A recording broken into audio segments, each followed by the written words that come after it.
Hi.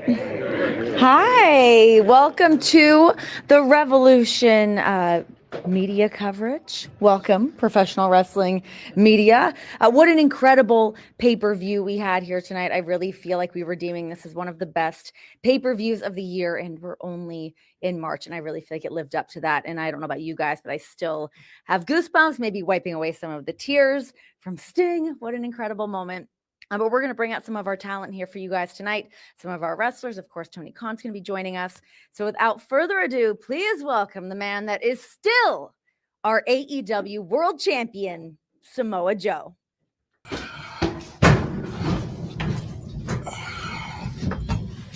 Hello, ladies and gentlemen. How y'all doing? How are you doing? I'm excellent, Renee. I'm excellent. Good. Yep. Very excited that you're able to join us here tonight. Congratulations on retaining the AEW World Championship in such an incredible match with Hangman Adam Page, Swerve Strickland. You guys beat the ever-loving hell out of each other. Should I ask you if you're even remotely surprised that you were still our champion tonight? Not at all. I've always made it a point to, tell the world what I'm going to do, and I think that I've delivered on every promise that I've made here in AEW. Tonight was no different. Obviously, Swerve and Hangman, two tremendous young competitors, but they just didn't have enough, and I'm just that much better. So here I am, your champion.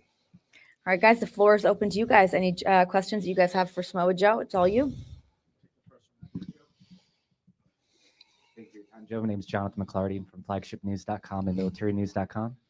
Congratulations on your victory tonight. Appreciate it. Yes, sir. What do you think, with Hangman and Swerve beefing with each other for so long? Do you think that served as a distraction to further help you to retain tonight? Well, first off, I want to thank your readers for their service.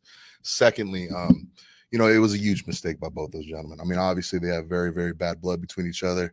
So, these heated issues can often boil over into other parts of their life. Unfortunately, it boiled over in tonight, which is the worst place for it to happen. So, I mean, if those gentlemen want to stay eyes locked on each other, they thought that the path to salvation was through each other's blood. Well, unfortunately, it wasn't, because I made sure that did not happen tonight. So that's what I feel. Lyric Swinton, SNME Radio. So you talked earlier a couple of weeks ago about bringing back the ranking system as a way to get the best opponents for the AEW World Championship. Today we saw an amazing match, one that you were a part of, and also Will Ospreay and Takeshita. What are your thoughts on the growing strong talent pool in All Elite Wrestling and what it means to be world champion during this time with so much talent? I mean, it's indicative of what AEW has always stood for. We go out, we find the best wrestlers in the world, and we bring them together to find out who is the best wrestler in the world. Currently, that is me. But on my heels are some of the greatest grapplers to ever step foot in the ring. When we have acquisitions, men like Will Ospreay, how can you not be excited about the future of this company? And, once again, we've set up a protocol. Will Ospreay is new here. He's a fantastic, dynamic athlete, has had tremendous success everywhere he's been. But until he has that success here, I don't need to worry about him. Hey there, Joe. Rick Ucchino, CageSideSeats.com. Congratulations on a great performance tonight. Just wanted to get your thoughts on your new number one contender in Wardlow and the words he had this week where he said he was coming for your spot. Yeah, and much like everybody else in this entire roster. I mean, it's no surprise Wardlow finds himself where he is. Obviously, a very domineering individual that has had tremendous success, admittedly, even against me. But right now, this is a very different version of myself. This is not one that is distracted by other championship titles. I am the AEW World Champion, and Wardlow will soon learn why that is. Hey, Joe, DJ Danny Ocean, 101.9 KISS FM. You mentioned Will Ospreay. We talked about Wardlow. Is there any of these new up-and-coming guys you got your eye on that you want to get in the ring with yourself, that you want to defend your title against? Once again, I refer back to championship protocol. I mean, they have to earn this spot. I mean, this is not me up here picking out dream matches, trying to be nice about this. No, this is me supporting the integrity of the championship, that only the best grapplers in the world will compete for it. So, is there a laundry list of wrestlers I'd be more than happy to take on in the ring? Yeah, every single one of them. And you look up and down our roster, you tell me one person that isn't a dream match. I know what this company is capable of. I know about the competitors in this company, and I am more than happy to prove each and every one of them that they're second tier and they're just not on my level. Hey, Joe. Swerve made light of the announcing in a poncho situation. Was there ever a time in your life that you doubted that you would be back here where you are in this position? No, because obviously I was planning and taking the time to recover so that I could be back here at this capacity, competing at this level. You know, far too many dumber athletes in this industry don't take the time to heal. You know, don't bet on themselves and say, hey, listen, I'm going to step away from things a little bit, and I'm going to come back not 90%, not 80%, 110%. And I took that time, and I came back 110%. Now I'm AEW World Champion. So, I mean, this is just indicative of me understanding what I need to do to get things done. You know, I'm playing this on a very different level than everybody else. Everybody else out here just hoping they get their shot, hoping they're doing things. I'm planning dynasties. And I mean, it starts with me. And that's not going to change anytime soon. Bro. I mean, they're playing chess. They're playing checkers. I'm out here playing chess. I mean, it's totally different game, man. And you know, that time, I mean, doing commentary and ponchos, I was still a millionaire. You know, I know what he's talking about. You know, so I mean, he may not like that issue, but hey, that guy on the poncho just whipped his ass tonight and is still world champion. So I mean, you tell me who's running things around here.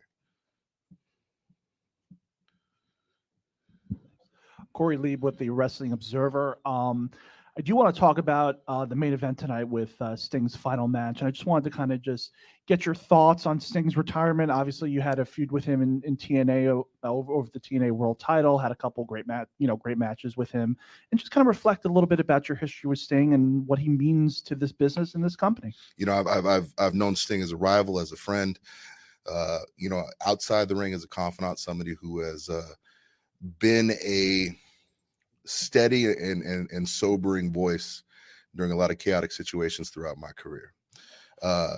Aside from that, for 40 years, Sting has elicited emotions from crowds around the world that, you know, most wrestlers could only hope they would achieve. And I think that, you know, tonight, how much love he received, how many people showed out for his final appearance, and, you know, how much we here at AEW appreciate his contributions to this company. To be a man like Sting, to have the legacy and the legendary status that you do, and still show up here and give that 110% and still try to build a new company and still give of himself physically and mentally at a very high level. You know, it speaks to his character, it speaks to who he is as a human being, and it speaks to the legacy that he deserves to be celebrated tonight. Scott Fishman, TV Insider. You know, you being the AEW World Champion, you're seen as the leader, like a face of the company. How would you kind of describe the vibe right now backstage in the locker room and the working relationship that you all have? It's been a turbulent couple months last year, but it seems like things are a little steady right now. So kind of how would you kind of describe the feeling that you have backstage? I think you summed it up perfectly. That was last year. And I mean, this is the AEW underneath my reign. And as far as our locker room committee and stuff, I don't think it's ever been tighter. I don't think it's ever been better. There's a enthusiasm backstage that is infectious, and it's because, you know, we have so much new burgeoning talent. We have so many new opportunities to go out there and entertain the crowd with the people that we have at our disposal that you know, there's just genuine excitement among the locker room. And you know, I think it's been a long time since the spirit has been felt here, and I'm very much looking forward to you know, where this leads us in the future. All right, cowards, cool. All right, I'm good. Samoa Joe, our AEW World Champion, everybody. Thank you so much for your time, Joe.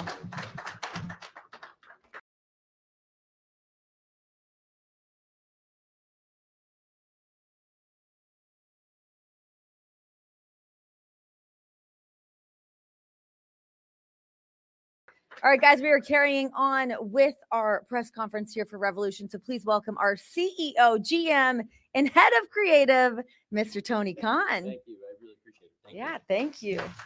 Also joining us right now, the man that made his official AEW in-ring debut, Will Ospreay.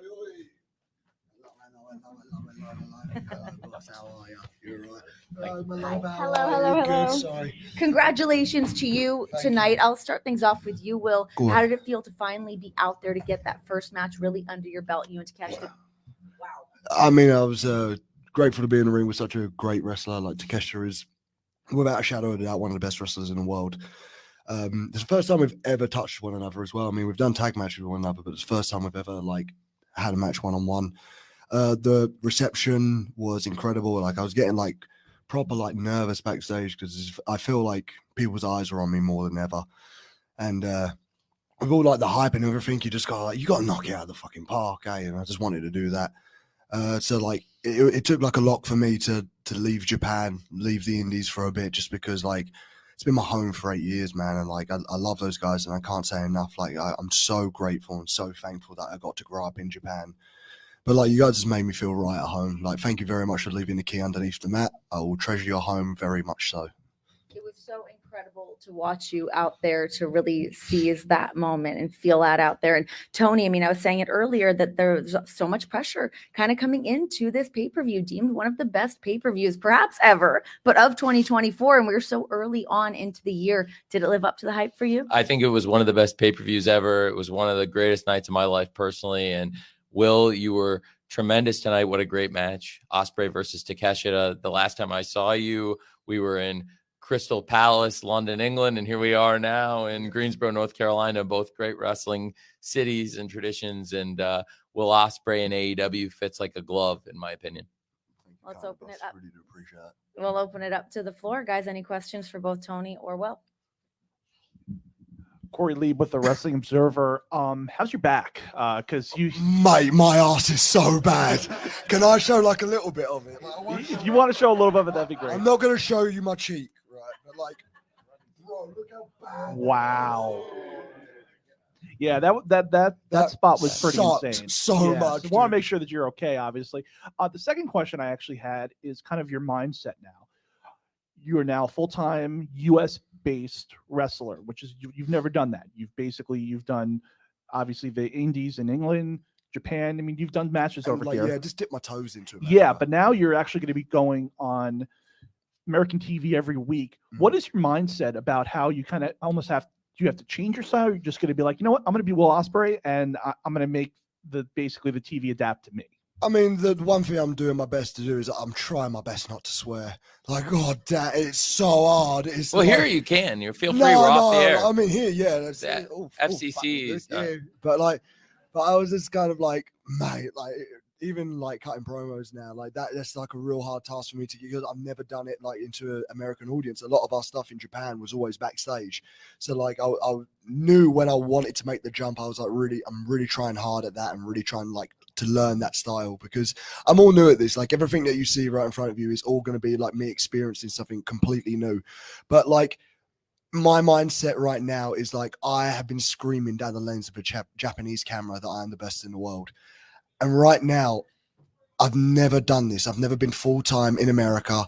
And it's a lot of things, but it's mainly an anxiety. It's an anxiety of like for ages. Like I know when the bell rings, like I can do it, but like it's not just the bell ringing anymore. It's about showing personality. It's about connecting with the crowds, and like that's my main focus now. Is just like I want to show my personality, because I'm a little bit of a cheeky bugger. So like I like to show that off, and like this is going to be like a really rough road, not rough road, but it's going to be hard to like work out these navigations. But like I'm ready, man. Like I'm ready to do it. I'm ready to be completely vulnerable out there, and just like if I mess up, chant you fucked up to me. Like I don't mind. Like I'm here to learn, and like I'm not going to get it right away, but like I'm doing my best. And I think like honestly out there today, I think if that's the first thing that I've got, like everyone's fucked, eh? You're doing great already. Yeah, I just said like only 4 swear words. It's all good. Doing amazing. DJ Danny Ocean, Dirt Sheet Radio. Like Renee said, we are in March, 3 months into 2024. They're saying it's pay-per-view of the year already. Scrolling Twitter or X, whatever you want to call it, they're saying this was the match of the year. Even Takeshita. How are you feeling? Your first official match at AEW. They're already calling it match of the year. How are you feeling? I mean, I've got a lot to top now, haven't I? Like, I mean, look, once again, like I can't do those type of matches without a great like partner to do it with. Takeshita is every bit as good as Will Ospreay. It's just on that night I was just better, pure and simple. But like, look at the move that I had to put him away with. The Tiger Driver. I keep saying this so much, man. The Tiger Driver 91 is the most dangerous move in wrestling. It is not. It was used back in the day by Mitsuharu Misawa, And I said it right, didn't I? I'm Yeah. sure I did. But like, imagine if I got that wrong, didn't it? It'd be like, no! But like, it was one of the most dangerous moves in wrestling. And like, some guys are able to like kind of figure out a way of getting out of it, but like it's a complete pressure on your neck, man. It's a sheer drop. Like I wouldn't be surprised in like the 5 months time, like people will be like, hey, you can't do that move anymore. But just like, this is what I bring to the table, man. Like, I'm one of the most dangerous professional wrestlers in the world. Look, I am a lovely man. I will walk your mum across the street any day of the week. I will happily give you a cuddle if you're ever feeling sad. I'm always a good shoulder to cry on, and I look after you to the day I die. But I am one mean motherfucker when I want to be. Like, that's all I care about, man. So, like, this is the first pay-per-view of AEW's year for 2024. Right, so we got Dynasty, probably got Forbidden Door, we've got Double or In, Nothing. Double or Nothing, All In, All Out, Full Gear, Wrestle Dream, Full Gear, and World's End. Yeah. That's the first one. Let's go. Like I said, the most dangerous man in wrestling right now, bruv. Will, Stu Myrick from Sports Guys Talking Wrestling. First of all, congratulations on the victory. After the match, you had a moment with your United Empire mate, Kyle Fletcher, who is, of course, the Ring of Honor World Television Champion. Talk about what that meant to you, and what do you see down the road?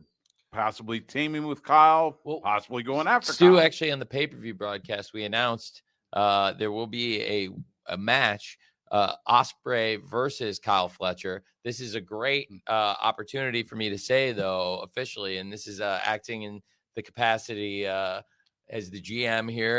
I have to talk about the injury report. I would say after that match, you, sir, are questionable for Wednesday.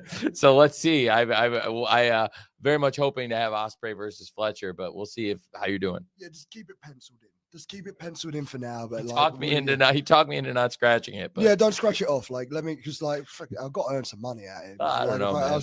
I spent my money on like a bathroom, a kitchen, Barbados holiday. I've got to start winning some big matches, eh? He's beat up. I don't know. I would really like to do it, but we'll see as soon as possible. I think it'd be fantastic, and it's one of those matches. I think it's a dream match on television. They've been great partners. They're great friends, and I'd be very excited to have Ospreay versus Fletcher. Hopefully Wednesday we announce on the broadcast. So, but please, you can elaborate. I think you guys have a great friendship, and you're two of the great wrestlers. Me and Kyle go way back. Like, we've had so many matches over in England, and when the pandemic struck, him and Davis lived at my house while Australia indies weren't kind of picking up. So the UK indies just opened up, and it was kind of like, it was discussed that if they just stay with me, I'll look after them. Didn't charge them any rent or anything. I just wanted to look after them. We done Rev Pro together. Was able to get over to America quicker, but like, for me, Kyle and Davis, like, we're like three best friends, man. And I'm like, I miss you, Davis. Love you so much, dude. I hope you're doing well. But like, for me, it was so happy to see Kyle, and like, man, he's changed his hair. Looks beautiful. God, like, that's one beautiful man.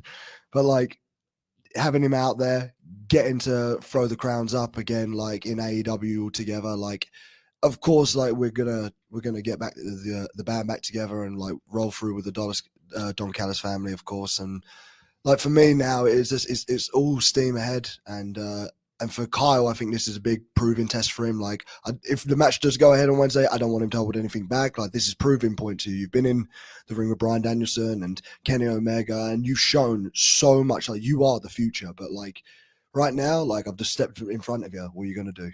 Pardon you. D Dowdy, 104.5 FM WCCG. Will, question for you.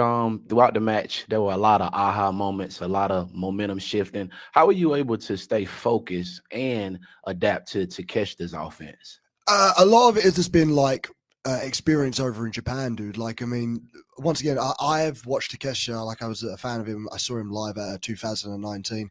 And one of my mates at the time went, God damn, he's sexy. And I was just like, so I was sitting next to him. I was just like, hey, you all right? Calm down, mate. But yeah, he is, isn't he?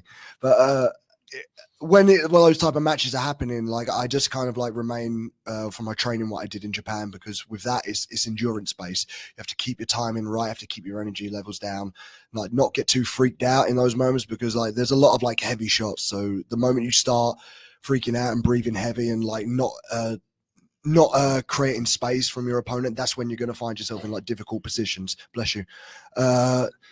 But for me, like, it's not a rodeo. It's not a ride that I haven't ridden before. I'm very much aware of like I think my benefit throughout a lot of these guys is my gas is kind of good. My breathing, like my cardio. That's what I can't even think.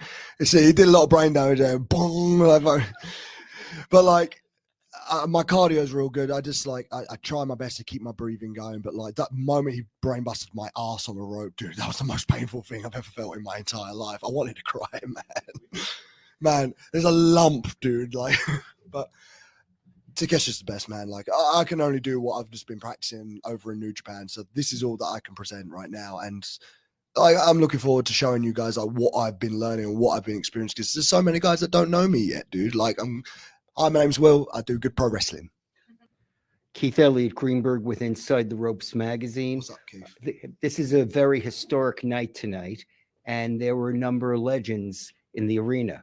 Were you able at some point to slow down enough to glean any knowledge or at least inspiration from those legends? So this honestly is, I hope I'm allowed to say it, but like, so I was like, backstage, the doctors were like, all right, on the table, we'll just put some ice on your butt. And like, I was like laying on the table. And then like Ric Flair walked in and I was like, and stood up.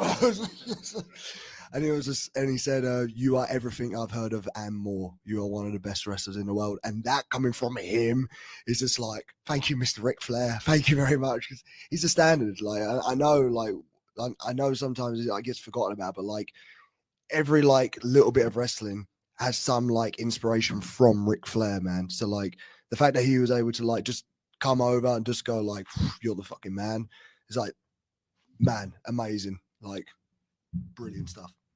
I have a bit of a two-parter. Tony, you were present for a pretty crazy match that Will had a couple weeks ago. I'm interested to hear like what goes through your mind when somebody who you've already invested in is having a match like that, which is incredible, but also risky. And Will, when we had spoke prior, you communicated how important it was for you to still be able to live in the UK. How important was that to coming here, and what kind of schedule will you be on moving forward? Well, I was a tremendous match. That was an amazing match for Will to finish up in Rev Pro. And after a great run in New Japan and Rev Pro, I thought Will versus Michael Oku was a great match. And I was really blown away, not only by the quality of the wrestling, but also really the quality of people. I got to meet Will Ospreay's family for the first time, which was really cool. So sweet. You're the man. And the great things he said afterwards, it was just really kind. And I thought the way he helped really set up his debut in AEW and also paid tribute to the great fans in the UK that helped him get to this place. It was really a great thing, and it was great to be there. And of course, the match took a big toll, I think, physically, but knowing it's Will Ospreay, you know, I had a high confidence he was going to be here, be ready for Revolution. And he was everything we would have expected. The match was everything we would have expected. I thought Ospreay versus Takeshita delivered, Revolution delivered. And again, I think Will Ospreay in AEW fits like a glove, as you're seeing here tonight firsthand. Thank you, Sean. I'm basically Wolverine, brother. I'll be fine in like a couple of days. Just heal up. So just remind me of the question. So it's just like, how are you going? What's your schedule looking like, and like, what's it mean? Yes. I'm currently in a relationship with another professional wrestler. I call her out, Alex Windsor. She's great. And now I'm in a position where I'm a parent. And I don't know, the first time I told people, everyone went, her, you, like, I'm a big kid as well, man. And that, I can't tell you enough what, like, the girl and that kid have done for me, man. Like, I wish I could honestly be so open about, like, how much those two, like, really mean to me. But, like, they've gone through a lot for me, and I could not ask them to uproot their life, their school life. Like, she's such a big, and if you know my missus and you know her story, like, it's kind of documented within the UK scene. I don't know if it's documented in the world of wrestling, but just like, she's gone through so much, man. It's just like a genuine warrior, man. Like no amount of like arse pain will ever compare to what that girl's gone through, and still being like an incredible mother. Like I could not have asked for like a better partner to go through this whole thing. Like I said it, like I went to Barbados, and just before I left, I was like, man, I'm nervous. I'm nervous of being part of this. And she just gave me the biggest hug and was just like, you got it, like go do it. So like for her, it's just like I couldn't ask to do that. Like, and a lot of people forget, like the majority of like the travel is kind of like it's so much less than Japan. Like Japan was like 15 hours at one point because like there's a bloody war going on in Russia and Ukraine. So I used to go through there. I wasn't allowed to go through the airspace, so we had to go underneath. It was horrible. Like, so coming over here, it's not actually as bad. It's just like, and like I don't mind it. Every now and then it's a bit of peace and quiet in it. I just fucking put my feet up and just listen to Fleetwood Mac on. So I don't mind it. But like my schedule is full time, dude. Like I want to be here every single week, delivering the best matches that I physically can. Like this is what I've been preaching over in New Japan. Like the work that I've put out throughout all those 8 years of doing it. It was the hardest thing leaving it. But like Tony said, this fits like a glove. Like this is where the best wrestlers in the world are. Like honestly, have you any chance to step back and looked at this fucking roster? It's insane. It's like the elite. It is the most elite roster of all time. We are so blessed to be living in this moment. I'm so blessed to have a dressing room where like there are people like Adam Cole and Kyle O'Reilly and Roderick Strong and Takeshita, Sting, Orange Cassidy. Like I'm going to have a long old list of guys to go through, and I'm willing to tick off every single person. Like I'm willing to go to work at this point. I'm looking forward to it, man. Like I'm here for 3 things. I'm here to win world titles, retire Billy Gunn, and get a Nando sponsorship. Well, congratulations on your debut Guys, thank you tonight. so much. Yeah, honestly, this means the world to me. Thank you. And dude, thank you so much. God bless you. Thank you so much, man. I live you with that. Billy Gunn's gonna be like, what? I think we can all agree that Will Ospreay is going to do just fine here. He's Yeah. fitting in perfectly. How are you doing? Tremendous. Great night. I think it's one of the best Yeah. nights ever in pro wrestling. Certainly the best night we've ever had in AEW. How are you? I'm doing great. This is awesome. Do you want to keep this going? I think let's keep it rolling. Let's bring it out. All right, guys, please welcome our AEW Women's Champion, Timeless Toni Storm, joined by Mariah May and Luther. I'm here. Hello, beautiful. It's great to see you. Great to see you, champ. Luther. You all right? Stuck. This is great. It's perfect. Fantastic. I know. It is so nice to see you. It's great to see I you, am champ. So proud of you. Thank you. I'm so proud of you. Can't remember the reason why, but I am. Thank you. Yes. Congratulations. You know what? We should start these a little later and go on even longer. Oh. And that way we can all have breakfast. That's What do you great. think? Sounds great. I have an 8 a.m. in Palm Beach, so it's gonna be a long one, but we're good. Toni Storm, congratulations on retaining your title tonight. How are you feeling after this match with Deonna Purrazzo? Shit, Renee, if you must know. But let's get to the important business. So, since all your questions often amount to a fair amount of yellow communist journalism, I've prepared a statement of my own. That way you won't have to announce which website you work for as like a point of pride. So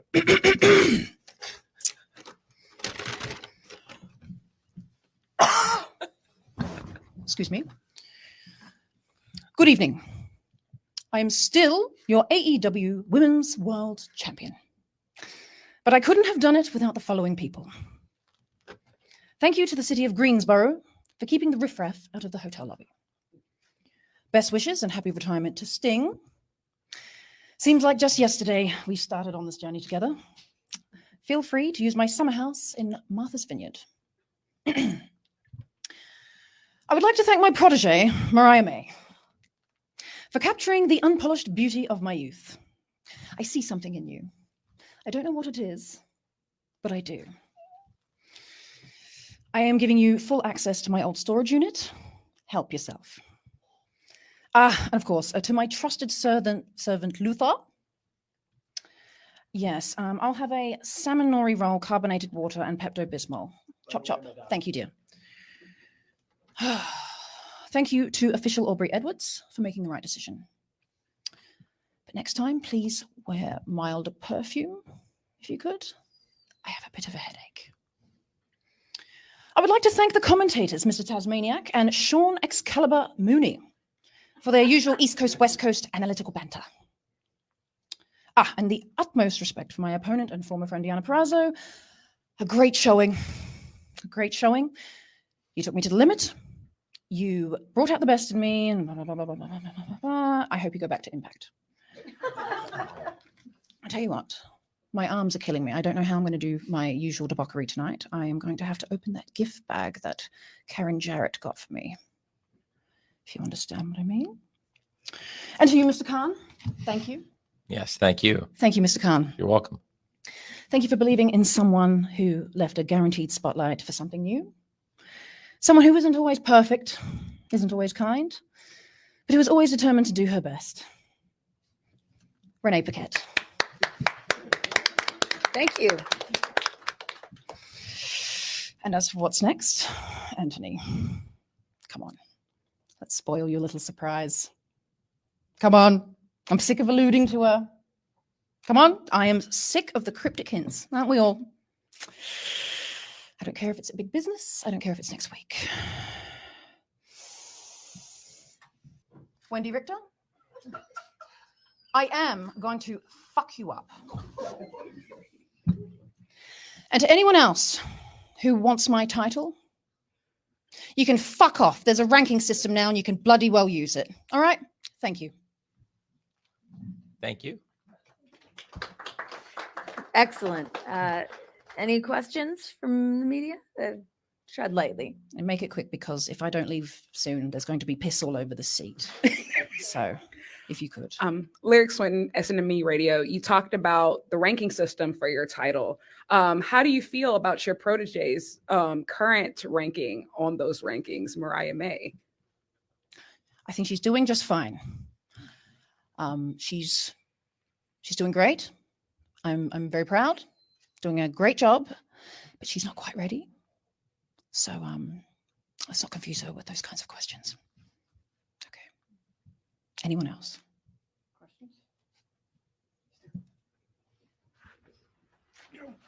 Hi, Toni. So as you alluded to before, Mariah May is obviously dressed as an older version of your character. So was that your idea? Was that her idea?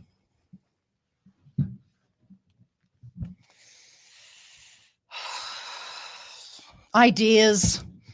I said, didn't I? I said to Deanna, I would give her the old Toni Storm and so much more. And here it is. Look at her. Look at her. Fantastic. Anyone else? Ideas come from so many places. Yes. Tony, Stu Myrick from Sports Guys Talking Wrestling. Have you talked to Susan Tex Green lately? No. Next question.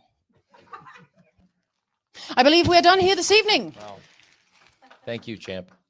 Are we ready to get fucked up or what? Huh? I wish. Thanks, champ. Thank you, sir. Come here, bring it in, big man. I love you. I love you. You're gonna have to stop. In 6 to 8 years, you're going to really blossom. Thank you, darlings. Thanks, champ. Be good. Thank you very much. Stay safe.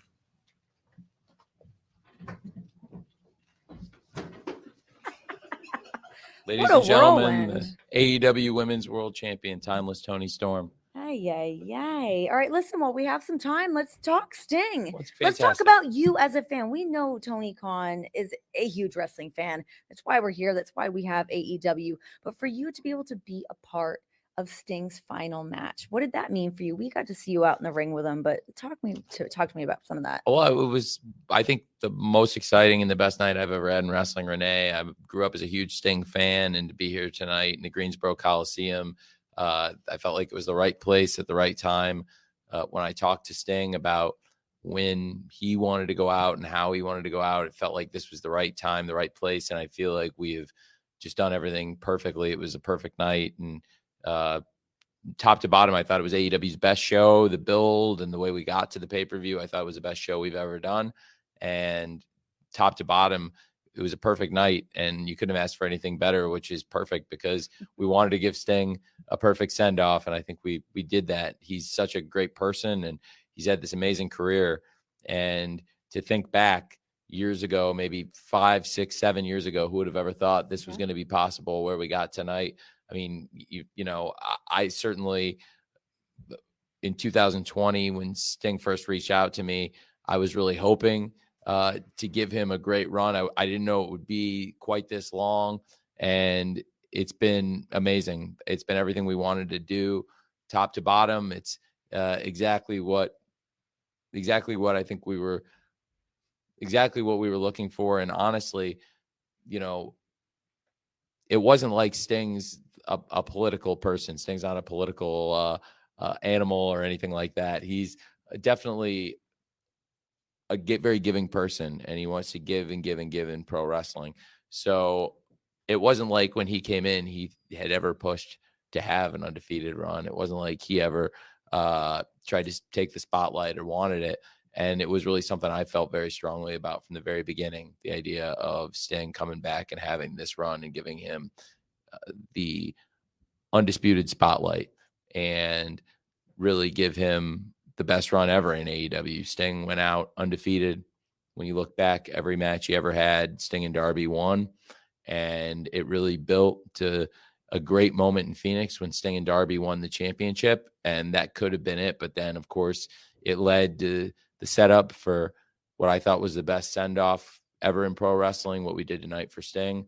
And Sting put himself in that position to totally put himself through 30 matches, 29 in AEW plus 1 in Japan, 30 matches in 3 years, the greatest comeback ever, I think, in sports.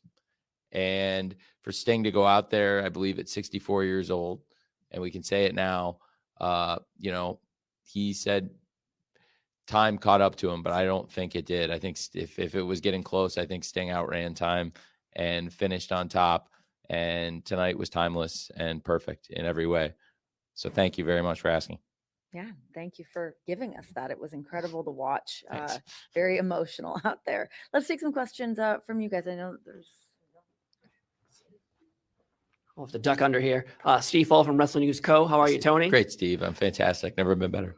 Never been better. That's awesome to hear. Now, you're adding more pay-per-views, but tonight was on a Sunday. In December, World's End was on a Saturday. Is there a strategy towards Saturday and Sunday pay-per-views? Why? That was an obvious choice, I thought, because Saturday was December 30th and Sunday was December 31st. And I thought probably you're better off doing the pay-per-view on December 30th versus December 31st, which is, of course, New Year's Eve everywhere in the world. So, and that's one holiday we all celebrate. And except, well, I shouldn't say that. Not everybody has the same calendar, but that is one holiday that many of us celebrate, right? And many of the pay-per-view buying countries on the calendar certainly celebrate New Year's Eve. So I thought that was a pretty good choice. And also, looking at the NFL schedule, of course, is a big factor in it. So the Saturday, Sunday thing, definitely, to me, it's like I do it on a situational basis. You see more Sunday pay-per-views outside of NFL season, and then we kind of pick our spots and go with the better night, depending on not just the competition, the availability of the arenas, but generally I try to go against the NFL as little as possible because it's the greatest media conglomerate in the world, of which I'm very fortunate to be a part. Denise Salcedo, Instinct Culture. So my question is, Sting and Darby, they retained AEW Tag Team Champions still. So what does that mean for the titles moving forward? What a great question. I was hoping somebody would ask it, or I was just going to go on a dialogue about it and give a monologue, but I'll leave those to timeless Toni Storm. Very excited about the run of Sting and what he and Darby have done as a tag team here in AEW. Sting and Darby will be the tag team champions coming out of Revolution. With Sting retiring, we are going to vacate the AEW World Tag Team Championship. So going forward, there will be a tournament. I'll talk more about that. We'll have more to reveal, but there'll be a lot of exciting tournaments. There'll be more than one bracket to fill out in March. I know I love filling out my March Madness brackets. March Madness coming up on TBS and TNT, those great channels, and perfect cross-promotional opportunity to have our own bracket madness here in AEW here in March. And we'll have a big tag team tournament coming up on TBS and TNT across the AEW TV shows coming up in March. But just wanted to take a moment and celebrate Sting and Darby. I think, like I said, I think Sting's comeback is the greatest comeback ever. And the run they've had these past 3 years from Revolution 2021 through Revolution 2024, like I said, 30 matches, 30-0, 29-0 in AEW. They did, and Great Muta's send-off. I thought it was really fitting that our great friends in New Japan Pro Wrestling provided us with great footage, and we were able to incorporate that. That included footage of Sting wrestling against Muta and teaming with Muta against the Road Warriors, which I thought was really cool.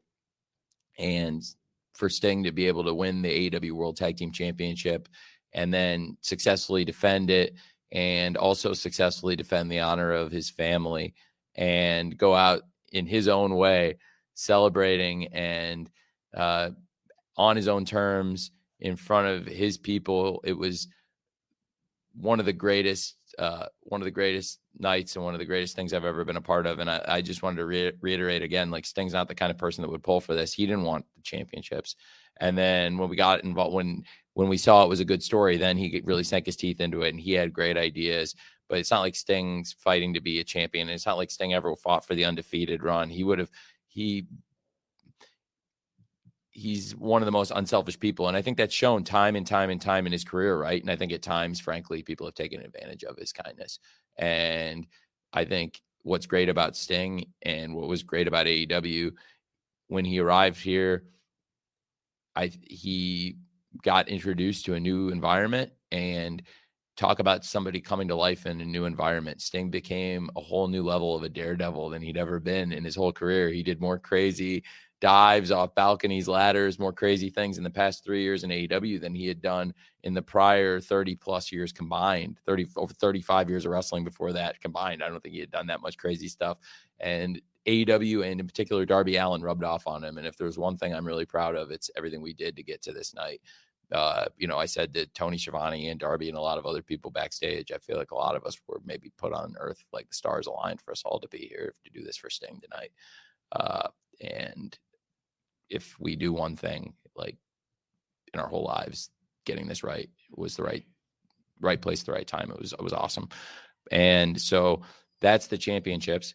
And also now with Sting retired, Darby Allin, one of the greatest wrestlers in the AEW and I think in AEW's history. And he'll also have a lot to look forward to coming up at AEW Big Business in Boston.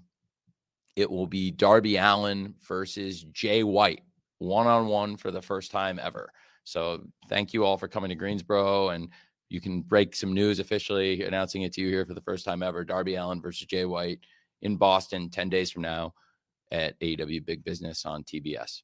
And Darby's not going to slow down, but he's been instrumental in this. And along with thanking Sting for everything, Darby Allin has been, like I said, not just a great influence on Sting and a great tag team partner, and he's had Sting's back every step of the way. But I don't think all these great matches and all these great nights would have been possible without him. And I'm very fortunate to have a great wrestler like that in AEW. We all are. And Darby and Sting, great tag team champions first and foremost for the rest of tonight. And then after that, going into this coming week, we'll worry about the tag team championships in the tournament. But there will be a tournament, like I said, very much looking forward to that on AEW TV, and also was hoping for that great setup to announce Darby versus Jay White on March 13th in Boston at Big Business. Well, we can continue to celebrate Darby Allin and the career of Sting, the reason why we are all here. So, guys, without further ado, please welcome the icon Sting, his tag team partner, Darby Allin.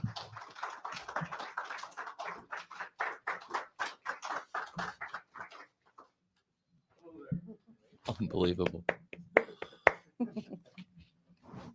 Bless you. Tony. Bless you for coming in. Bless you for coming in. Bless you. You're the man. Bless you. Thanks. Thank you. Thanks. I just announced your match. What is my match? Well, I'll worry about that in a minute. We'll worry about that later. But I wasn't sure if you'd come in. You didn't have to. This is above and beyond. Ladies and gentlemen, let's hear it for Sting. Thank you. Sting and Darby. We were just singing your praises. Unbelievable. Thank you. First question. Lyric Swinton, SNME Radio. Thank you, Sting, for an incredible career. Question for both you and Toni. So a lot of people have always talked about AEW's usage of legends and veterans, and there's so many people above the age of 50 who are honestly doing some of the best work of their careers in AEW. So for Toni, what do you hope to leave as a legacy for how wrestlers are treated, in the final stages of their career? And for Sting, what made AEW so special for you to want to do your retirement run here? Well, first of all, I take it on a case-by-case basis, but tonight, first and foremost, this is the greatest case of all. This is the greatest of all careers, the career that spans the most history. And there's a generation of wrestlers. There's a generation of wrestling when wrestling was the biggest thing in the world that a lot of us grew up on. And there's one person going into tonight that was still wrestling.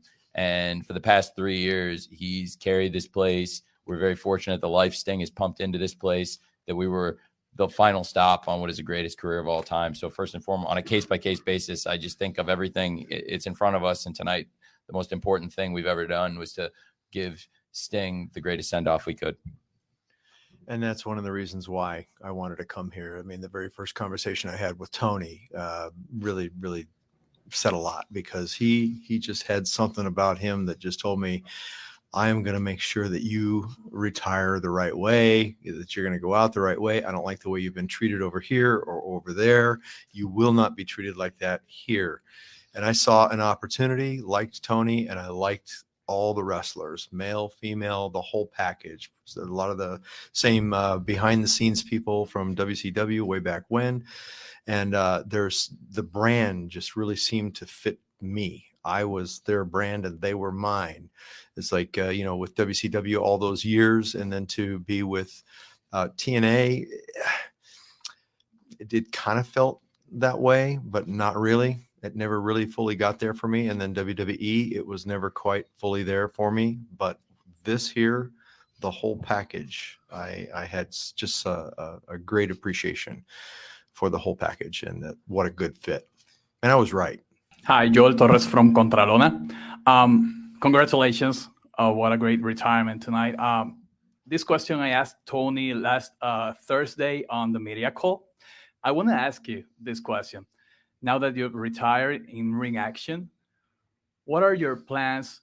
Obviously going home, taking your break with your family, but are you wanting to be involved in AEW at some other capacity? Thank you. Well, Toni has mentioned me staying on board in some form or fashion. We haven't really worked anything out there yet, but I'm sure we'll have some kind of conversation. And I am saying, maybe we'll see what happens. I have no interest in, being a manager or anything like that, or an agent. I don't want to do any of that kind of stuff. So I'm not sure what I could offer. But well, you're one of the greatest legends, not only certainly the greatest legend ever in AEW, and I think one of the greatest wrestlers, if not the greatest wrestler of all time. Nobody's ever had a career that has spanned more than yours, and what you've done for us here, we're all in your debt. So please, not only is the door always welcome and open for you, but I hope you will be back. And like I've said, we'll figure it out. We want you here.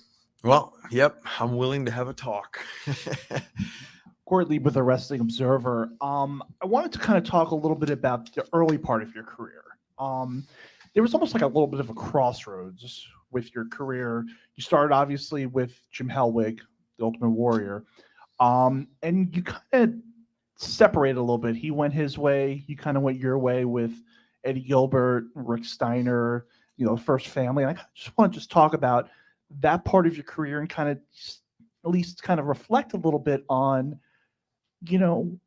now with hindsight, was obviously, was the right thing to split up and do different stuff. And basically just reflect on that portion of your career. Well, I think it was definitely good that we were both together to begin with, because, he looked like a freak. I was 265 pounds and I looked like a little kid compared to him. But both of us together we pretty intimidating. And, you know, we had a lot of people saying, you know, Maybelline Road Warriors. I don't know if you remember any of that, but yeah, but we thought, who cares? You know, we get a match with the Road Warriors, we hit the big time. And so, but, you know, I think it was good that we ended up splitting up. It was good that he went his way and I went mine. We were not meant to be together. We were meant to start together, and it got us in the door for sure. But he needed to be on his own, and I needed to be. We were going to kill each other, literally, on the road. Two roided out young men. Denise Salcedo, Instinct Culture. Well, that's what it was then. Two roided out guys. I mean, just shooting straight here. Yeah, that stopped in 1990 for me. So yeah, it didn't stop for him, but it stopped for me. Denise Salcedo, Instinct Culture. So my question to you is, when you were backstage about to come out and make your entrance, and when you came out and you saw your sons, I want to get your reactions as to what was going on in your mind and how you felt during that specific moment. Well, I knew what I wanted it to be, and it came out to be pretty much what I had hoped that it would be. I just wanted to, you know, and it was perfect too, because we had the video that played before that, and you saw all the old, you know, Surfer Sting stuff, and with Ric Flair and the whole deal. It was great. And then when Garrett came out, my oldest son, as Surfer Sting, the reaction from the crowd, it was just what I had hoped that it would be. And so it was great. I wanted people to go, is this real? I mean, I wanted them to feel like they were going back in time, you know, and they did with the video, and then they did with Garrett, and I think they did with Steven too, as Wolfpack. So it was just a phenomenal deal. I'm glad that we did what we did. The whole angle just was, it came together beautifully. Hello, Sting. Steve Fall from Steve. Two Steves here. Great name. Great name. Very handsome name. Question for you: was it so hard for you to leave that ring because you were out there after the pay-per-view? Darby's giving you cues, telling you, "Hey, we're gonna wrap." Obviously, you kept going, and that was great for the crowd and the audience. But how hard was it? Because if that's really your last time, then I imagine you didn't want to leave those ropes and eventually. Go backstage. Yeah, no, it's tough. I've done it a few times, saying goodbye to some of these towns that I was going to never come back to again. And this one being the last of the last. Wow. And the history here in this town to boot, Ric Flair being there. Wow. Add Steamboat. I mean, again, the whole package, my sons, Darby, just, I mean, outstanding. It couldn't have been better. And it was hard to leave. You can tell that the fans don't want you to leave, and I don't really want to leave either, but I've never been really good with the microphone, so that's why we said just stay. It's great, just stay. Yeah, man, it felt so good. And in the old days, you would have had to wait until the show on TV to see the rest of Steve's promo. We can just post it online now, so that's the great part. It's all online. By the time you guys go backstage, you know, you guys were all here, you saw it, and for anybody else, it'll be online by the time we're done with this scrum, if not already. Hi, Samantha Shipman from Daily DDT. First of all, thank you for everything. Tonight was incredible. So this is kind of a two-part question. When did you decide that Revolution 2024 would be your last match? And was there any resistance to going out undefeated? Yeah, there was a little resistance to going out undefeated. There was resistance to going out as champions. There was resistance to going out being, or to ever even getting a chance to be world tag champs.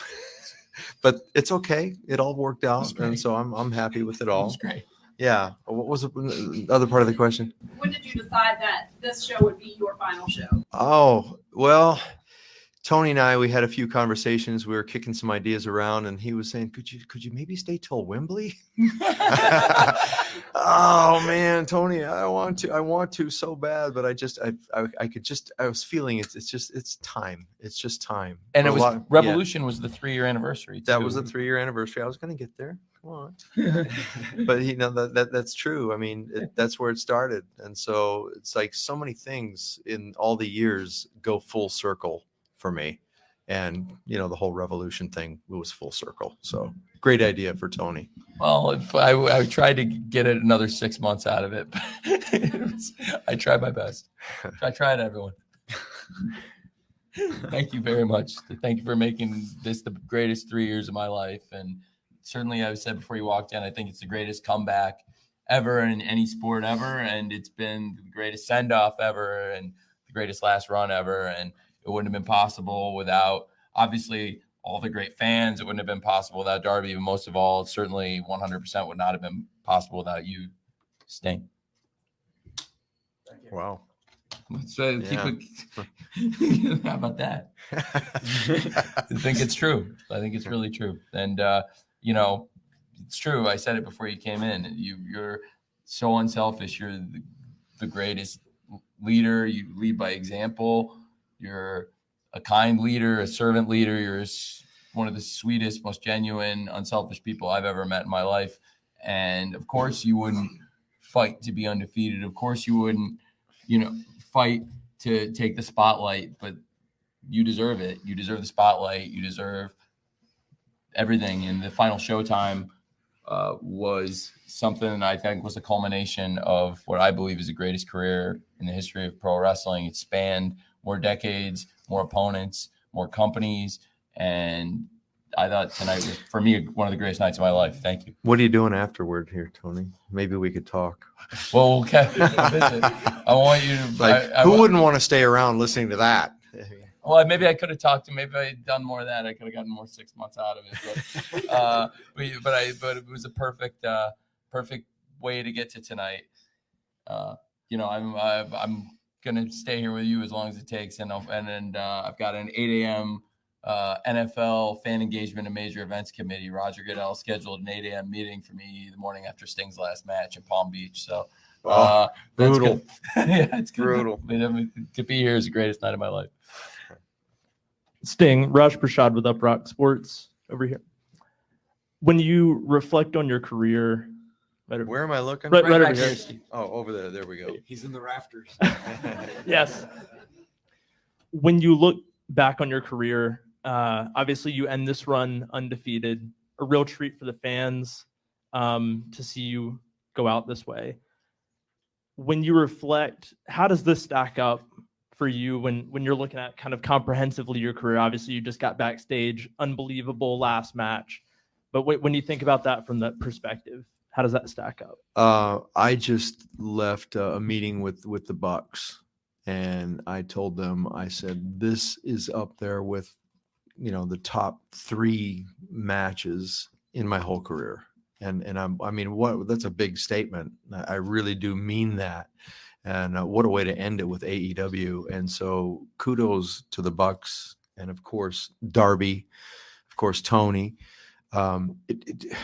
The whole thing could not have been any better. So I think it's amazing that he came in during the pandemic when there was barely any fans and took a chance with just like everything, considering he never had to get back in the ring again. And then to be rewarded at Wembley and setting the all-time attendance record in wrestling, and then to have pretty much the whole pay-per-view revolution be based around this and the proper send-off with his sons and everything that went into it. This was all his baby. And it's amazing that we, at the end of the night, can be like, we did it, and not have any regrets. Wake up, oh man, we shit the bed last night. Like, we really, there's no regrets. Like, this was amazing. So thank you, Sting. Oh boy, this is gonna be hard. Stu Myrick, Sports Guys Talking Wrestling, and I'm gonna cover this up. I've been in sports media for over 15 years. Cardinal rule is fans stay out of the press area. First time I saw you was 1986, one half of the Blade Runners at a Mid-South house show in Longview, Texas. I've followed your career every step of the way. I got to meet you in 2018 and your lovely wife, and you gave me an interview, and we're 100% class. I don't have a question for every moment, every Stinger splash, every Scorpion death lock, every Scorpion death drop. All I can say is thank you, Sting. Jeez. Thank you. Wow. Thank you very much. That means a lot. These kind of things don't bounce off of me. I'm taking it all in. Thank you. Great. I got to follow that. But thanks, Stu. Rick Uccino, CageSideSeats.com. This is actually for both Sting and Darby.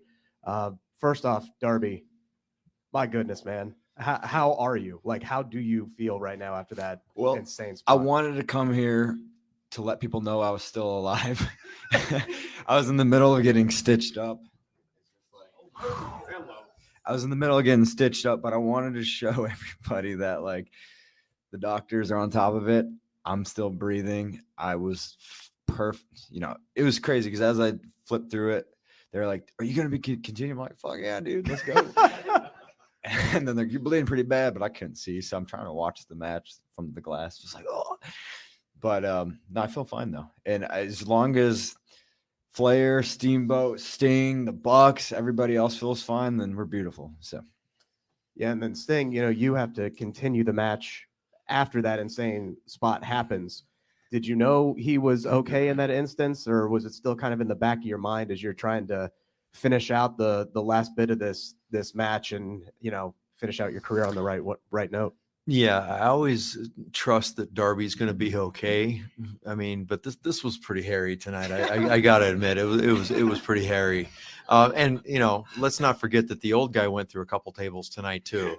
Nothing, not like Darby, but I mean, come on, anyway, yeah. And I was thinking about that. Okay, oh God, get me through this. Help me to get through this table. Let me just finish strong. And man, I don't think any of us out there missed a beat tonight. It was just so much fun. I mean, I wish he wasn't all beat up and hamburger meat on his back, and but man, what a great memory! What a great night! Couldn't ask for better opponents. Couldn't ask for a better partner. Couldn't ask. I mean, to have my two sons involved. What a way to end, Tony. I'm grateful. I hope you are just so pleased and on fire. I love it. Yeah, man. I mean, I told the Bucks, I said, man, this is it. But I mean, something like this makes me want to stay around. It's like maybe we could do Wembley. It's like, yeah, no chance. That would actually be a backfire at this point.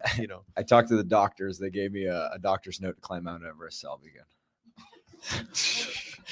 I leave on March 27th. So, well, you got a match between now and then too, my friend. I just what is this match? So in Boston, 10 days from now, you will, if you get cleared, which I might have to mark you down on the questionable. Also in Boston at Big Business, with Sting going into the sunset after the greatest comeback and the greatest send off ever in wrestling or sports. I think Darby Allin 1-on-1 for the first time ever.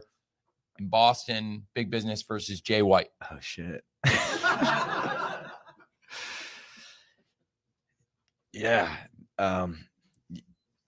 Yeah, he is literally, I feel like, one of the top acts here. And I'd love to get in the ring with Jay. And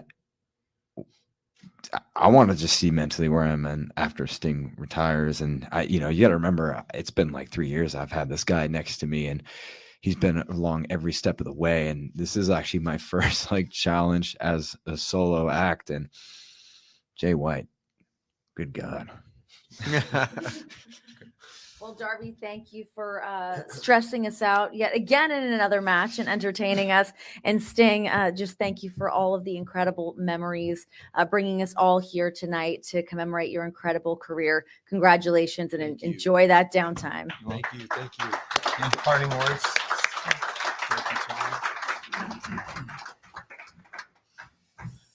God bless you. Thank you. I'll see you in a second. Thank you very much. I'll see you in a second. Thank you. Thank you. Thank you. Thank you, everybody. Thank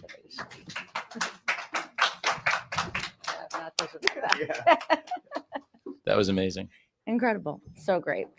Tony, the floor is still open for you. We can hammer some more questions this way towards Tony Khan. What do we got? Who's in line? Hi, Charlie from WrestlePurist.com. Moving away from Revolution briefly, on the social media platforms, there was a video uploaded earlier this week advertising the Winnipeg shows coming up in May, and Kenny Omega was featured in those video packages. Does that mean that there is a chance that he could be cleared for those shows? I don't think it would be fair at all to create that expectation that Kenny Omega would be cleared by then. I really appreciate the question. I'm very optimistic Kenny will be coming back, but I don't know the exact date, and I think that's an aggressive timetable, but absolutely Kenny's one of AEW's great stars, and we can't wait to have him back as soon as possible. I don't think it would be fair to create the expectation he'd be cleared by then, though. Thanks for asking. Hey, Tony, DJ Danny Ocean. So Sting retiring in your ring. I was on the media briefing a couple days ago, and you talked about, growing up watching Sting, and you're a huge fan growing up and whatnot. How does it feel to have him retire in your company, in your ring? It's the greatest moment of my life. Like I said, I feel like we were all put here today, and we were all put here. The stars aligned to create this moment for him. He deserves this.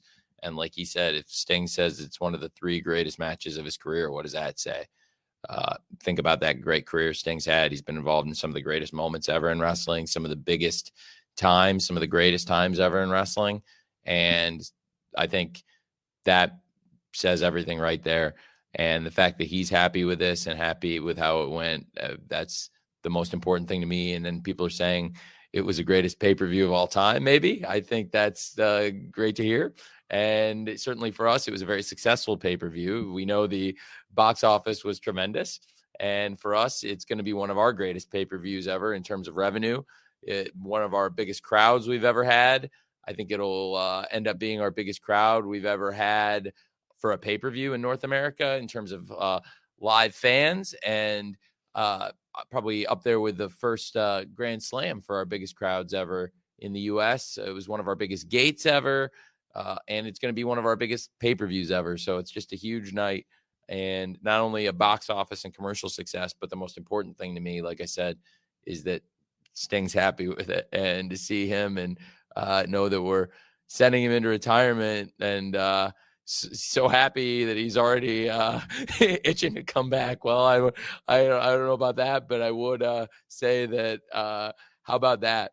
How about that we've had this 3-year run, and that Sting would walk out of here undefeated and with as much passion for the pro wrestling business and for the pro wrestling fans, and with the memories that we've made in the last 3 years. It's really special. So I'm very grateful to everybody here in Greensboro, including all of you here and everybody watching tonight. It was one of the greatest memories of my life. And I think this would probably be up there, this in Wembley Stadium, and the achievement of 81,035 paid fans at Wembley Stadium, along with now tonight, Sting's retirement, and this perfect night at Revolution tonight with all of you.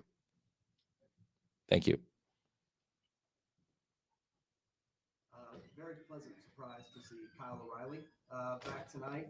Can you kind of talk about this long road that's been back for him? And does this mean, should we assume he's cleared, he's ready to go? Kyle O'Reilly, it is so amazing to have him back in AEW. I'm a huge fan of Kyle's.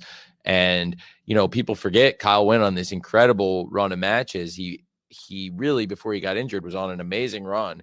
He had challenged Jon Moxley for the championship. He'd won the Casino Battle Royale on Dynamite, and I thought his match against Mox was one of the best matches of the year in 2022. It was phenomenal. And the run he had leading up to that, he won clean matches against Ray Phoenix, Darby Allin, Jungle Boy, a lot of top stars on the run to then going into that Casino Battle Royale. And he was just phenomenal wrestling at the highest level in his tremendous career. And it was actually here in the Greensboro Coliseum in 2021 where Kyle O'Reilly first arrived in AEW, and Orange Cassidy was involved in that match and that moment too. And very fitting to have Kyle O'Reilly. And of course, we saw the Undisputed Kingdom out there. There's a lot of history. We have a new international champion, Roderick Strong. Quite a moment, Kyle O'Reilly coming back and being here at the Greensboro Coliseum where he first arrived in AEW years ago.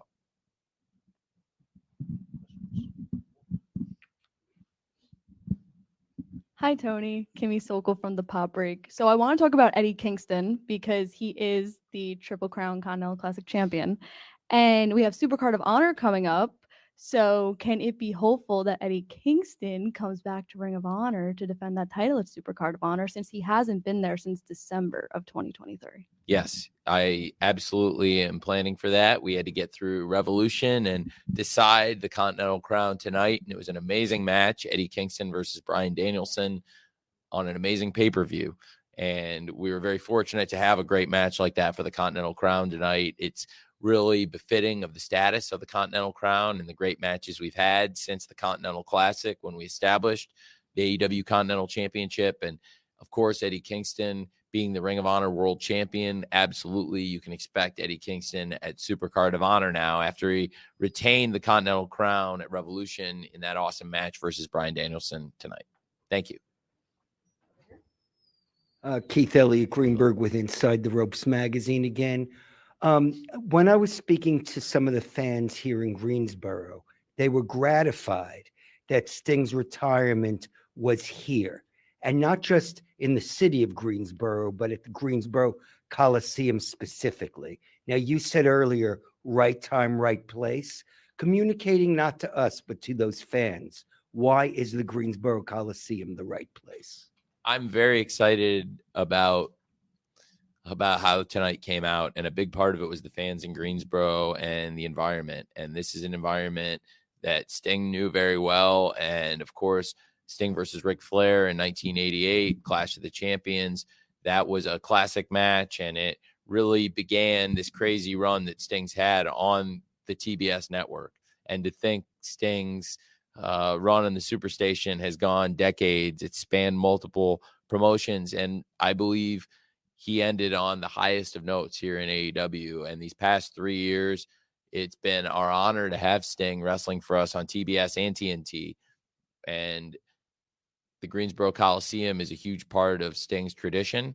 And in AEW, I really respect the history of pro wrestling. And I tried to make sure we gave the best presentation possible, the best platform possible to give Sting the greatest send-off imaginable. And I thought the Greensboro Coliseum was the right place to do it. And I thought Revolution 2024, given where Sting was at, and given that it was something he was excited about, I thought it was perfect. What's up, man? Tommy Thomas from highspots.com. I just want to say Renee's jacket is awesome. The tassels are amazing. This has been an absolutely amazing night. Is there anything that you personally think could have added to it to make it that much more over the moon than it already was? It was a perfect night. It was a perfect night. It was one of the greatest nights. You know, in life, you can only be in one place at one time. You can only do one thing at a time, really. And tonight was the perfect place. There truly, given Sting's career and the countless countries he's wrestled in, the countless cities Sting's wrestled in over these decades, there were so many great places we could have had Sting's final match. I had to pick one, and this was the right place at the right time. And the way it came off, I just am so happy. So it was perfect night, and I'm very grateful to the fans in Greensboro. I'm very grateful to TBS and TNT. Very grateful to, most of all, everybody involved in Sting's final run, all the wrestlers he's encountered along the way, everybody in AEW, the staff, of course, the fans. And tonight, the Young Bucks put up this amazing fight. And Sting's partner, Darby Allin, has been there through this entire thing. Every match of Sting's comeback, they've been together. And what a run. Undefeated, like I said before. To have Sting and Darby, I think, ended up 16-0 as a tag team, and overall 30-0, 29 in AEW, and of course 1 in Noah. It was a very special one, sending the Great Muta off, and to have 30 matches in 3 years for Sting, and to look back, I think it's going to go down as the greatest final run ever in wrestling. And I'm very proud that AEW was the place that Sting retired. Okay, a few more. We have 2 in the front here. Lyric Swinton, SNME Radio. So earlier tonight, it was announced officially that AEW Dynasty will be happening in April. And so in the past, a lot of AEW pay-per-views have been named significantly. You talked about Wrestle Dream being Antonio Inoki, All in London being tribute to the original All In. So what's the thought process behind Dynasty specifically? Thank you for asking. Thank you. Thank you. I'm really glad you asked that question. Thank you. I'm of the mind that it's a very important year for AEW. We've got, I believe, the best roster in wrestling. And in the weeks to come, the roster will be showcased. And I think everyone will see that AEW in 2024 is only going to continue to grow and build and establish ourselves. I've got really great plans for the next couple weeks for all the fans in Atlanta. You're going to want to be in Atlanta. Of course, we've talked a lot about big business in Boston, and very excited to go to Toronto and have very special things planned in the coming weeks and after that. But certainly these coming weeks, Atlanta, Boston, Toronto, we have great things planned for you without saying specifically what they are, but I'm very excited about that. And the run to this next pay-per-view, it's going to be very special. And it feels like we're building that dynasty. You know, we talked about Ospreay and Takeshita being like Jordan and Pippen playing against each other. And I think it feels like we're building our own dynasty here with Will Ospreay arriving, the quality of the wrestling up and down the card. It's never been better. Tonight, I think, was the best pay-per-view we've ever done. And to establish a new brand on pay-per-view, it bodes really well for us. Last year, we launched some new events. This is a new event. I'm not planning to launch a ton of new events this year because last year was so successful. And I felt like we found a sweet spot. I do feel like we've had Revolution as a tentpole event in AEW that year in, year out is delivered. Last year, it's been voted as the best pay-per-view of the year, Revolution 2023. And I think it's the front runner for the best event this year. It'll certainly be hard for anybody to top, including us. It was just phenomenal. But we're going to keep trying. How do you top a moment like that? But on the other hand, right now, the roster is getting so strong. And even though we all are very grateful now, we can look back at these past 3 years of Sting, and we're going to keep wrestling here. And Will Ospreay sitting here, and Will Ospreay being a part of AEW, that's a huge step for us. And we're going to continue to take huge steps. And you saw tonight returns. We talked about Pac coming back to AEW. There's a lot of great things to look forward to. And the roster of women and men here is only going to continue to get better. And some of that is new additions, and some of that is bringing back talent that's been injured and out. And I'm really excited about that. And I think people are going to see that AEW is the best roster in the world. And as we approach April 21st, a new franchise dynasty, which I'll be honest, it just felt like the right name to me for where we're at as a company and where we're going as a company, that we're establishing a dynasty here. This is an important year for us. And I'm very proud of what we did tonight. And we're going to go off that momentum and establish April 21st, a new event. And it's very fitting to do it in St. Louis, a city with this phenomenal tradition of pro wrestling, one of the greatest histories in the sport, really, I think, in pro wrestling, what has happened in St. Louis. It's great for AEW to go there, and it's also fulfilling a promise I made to St. Louis that we would bring a great pay-per-view event there. And this is going to be a great pay-per-view event, and it will have been worth the wait for St. Louis, I promise. And I'm very excited about bringing that April 21st dynasty to pay-per-view for AEW. Thank you. Haley Miller from comicbook.com.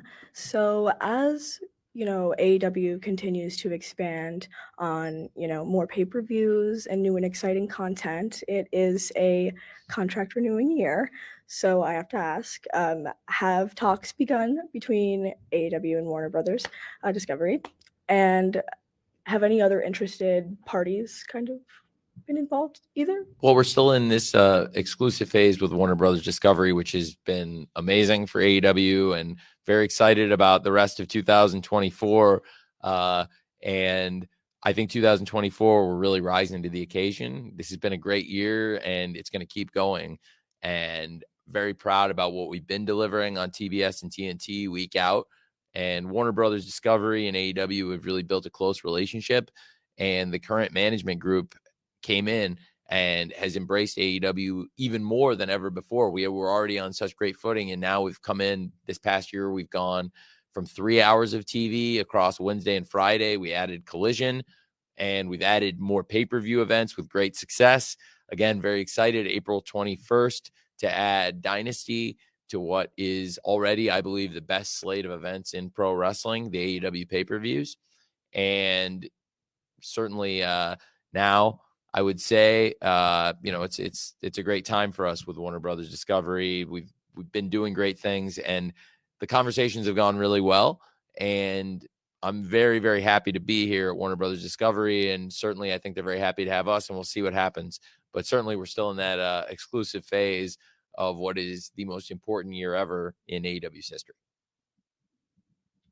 2 more questions. Hi, Tony. Samantha Shipman from Daily DDT. I have a question about the relationship with CMLL. Will that allow for women to come over to AEW to compete? And could we see somebody like Stephanie Backer here? Yes, and yes. Absolutely it would, and it can. And I would love to have Stephanie here. And I've already talked to Salvador about that. I'm excited about it. And she's somebody I've asked Salvador about, and I would love to have here. Last question. We're also very happy with that relationship. CMLL have been great partners for us so far, and it's been great working with them. Thank you. And we'd love to have Stephanie here. Hey, Corey Lee with the Wrestling Observer. 2 questions, one business and one also about a contract status that has come up. The first is with the business. Do you have an actual number for the gate on this right now? Did it break $1 million? I don't have the exact number. I think it's in that range. It's I mean, in it's that going to be one of range. our biggest gates, and certainly for live attendance, it's our biggest. I did not price it as aggressively as some of other events in wrestling, but it was very aggressively priced, and it would probably be in that neighborhood of $1 million gate, give or take. Yeah. And the second question that I have is was a couple rumors going around today about Ricky Starks. What his contract status is at this time, basically if you have anything to add on some of these rumors that are going around. I don't know what the rumor is. Ricky's part of AEW. He's definitely a great wrestler. There was under a rumor contract. going around that his contract might have expired or he's going somewhere else. Like I said, these Ricky's definitely still under contract in AEW, so I haven't seen that. But obviously, we were doing Revolution today, so it came out very good. And Ricky was a big part of Sting's run. He was Sting's first match in AEW, teaming with Brian Cage against Darby and Sting at Revolution 3 years ago, and then to come back here 3 years later, of course, Ricky and Big Bill, I'm very grateful. And I've said that to Ricky too, both right after the match and since. Very grateful. Ricky and Big Bill, what great World Tag Team Champions, and what a great match for Sting and Darby to win the World Tag Team Championship in Phoenix. And then the post-match really should have been a beautiful moment, but it was a very important, pivotal moment because it did set the stage for tonight. And so Ricky was there at the beginning of Sting's run in AEW 3 years ago to the day. And then, of course, been a huge part of the title change that set the stage for tonight, which was the greatest send-off ever. So he's been here for some of the big moments. So no, very excited about having him here. He's definitely a part of AEW. And again, has been a big part of Sting's final run, which has been the most important thing we've ever done as a company. And I think one of the really special things ever in wrestling. And I'm very grateful to all of you for giving us a platform here. Thank you very much for coming to this pay-per-view. I appreciate it. I know some of you are from close by, but a lot of you traveled very far to be here in Greensboro tonight. I hope that it was worth it for you. I know certainly it's been worth it for me, every bit of it. And it's one of the greatest nights of my life. Like I said, I got an 8 a.m. in Palm Beach, so I'll be up. It's going to be a long one for me. And looking forward to a great week for AEW. We've got some really big things planned for all of you in Atlanta and in Boston, Toronto. Great shows coming up, I promise. And I believe start to finish, March of 2024 will be one of the most important and greatest months ever in AEW, beginning with this Revolution on pay-per-view. And there's a lot to come. And I'm excited about all of it. And I think it's important for the company to really keep our foot on the gas pedal, because tonight was probably the greatest night in the history of AEW. And start to finish, as a company, every single person, everyone backstage, the fans, and the great staff of AEW, both behind the camera and on camera, Renee and everybody on camera, and the wrestlers, start to finish. All the matches, everybody delivered all night, and we couldn't have set the stage better for the most important moment of all, the final Showtime, Sting's last match. And I really appreciate all of you that made it possible. Thank you for coming to Revolution. God bless you all. Get home safely. Thank you very much.